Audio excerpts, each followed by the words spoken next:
Right here, right now, Adam and his fellow activists are planning to roll 1,227 joints in honor of the H.R. 1227 Act, which makes controlled substance illegal. Join Adam and his fellow activists 420 and 424 on the Capitol steps.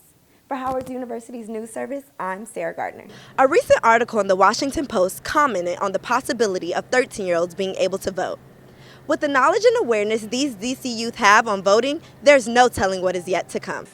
Despite recent studies showing that journalists find fact-checking ineffective, communications professionals correlate fact-checking with credibility.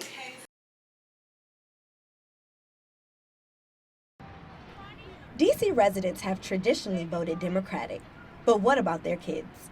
Who would they choose for the next commander-in-chief? I want Hillary Clinton to win. I don't want Donald Trump to win. Why? Because I don't want to go back to Africa, and he want to do stuff like stop food stamp and like the housing stuff. I just think he's not fit for president. No matter how young a child is, parents are prepping them to understand the importance of voting by taking them to the voting polls with them.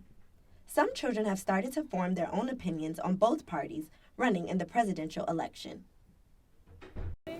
Yeah, I had a good time voting. It was fun. And all I know is I want Hillary Clinton to win. Donald Trump sucked. That's a known fact. It's in the books. It's in my book, at least. I want Hillary Clinton to win. 'Cause she's a girl. And there was no girl in the White House before. And she's smart, unlike Donald Trump that don't like women. A recent article in the Washington Post commented on the possibility of 13-year-olds being able to vote. With the knowledge and awareness these DC youth have on voting, there's no telling what is yet to come. For Howard University's news service, I'm Sarah Gardner. The legalization of marijuana was one of the most talked about measures over the past couple of years. When it comes to the use of marijuana in America, it has doubled in the past decade, according to Time magazine. The Gallup survey stated 60% of Americans were for the legalization of marijuana across the country, compared with just 12% in 1969 when the survey first started. Adam Eidlinger is one of the men responsible for Initiative 71, which decriminalized marijuana in D.C., however, under several stipulations. Under Initiative 71, we legalized small amounts of marijuana for personal use. That means people can grow marijuana in their home, like this plant right here next to me. And it also means that people can share marijuana up to 1 ounce at a time.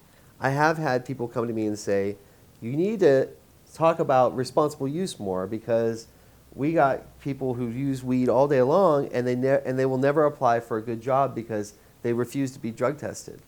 And I'm like, well, maybe the drug testing should end. You know, like maybe the drug testing should only be for people who are flying, jets. I don't know. Like, what is the standard that we don't want someone high doing something? Because I smoked just an hour ago, and I'm able to communicate fine. If you threw something at me right now, I'd catch it.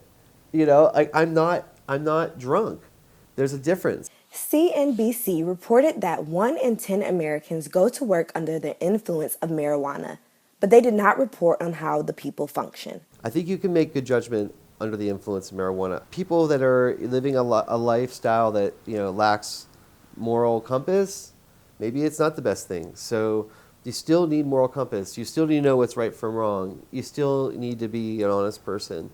Right here, right now, Adam and his fellow activists are planning to roll 1,227 joints in honor of the H.R. 1227 Act, which makes controlled substance illegal. Join Adam and his fellow activists 420 and 424 on the Capitol steps. For Howard University's news service, I'm Sarah Gardner.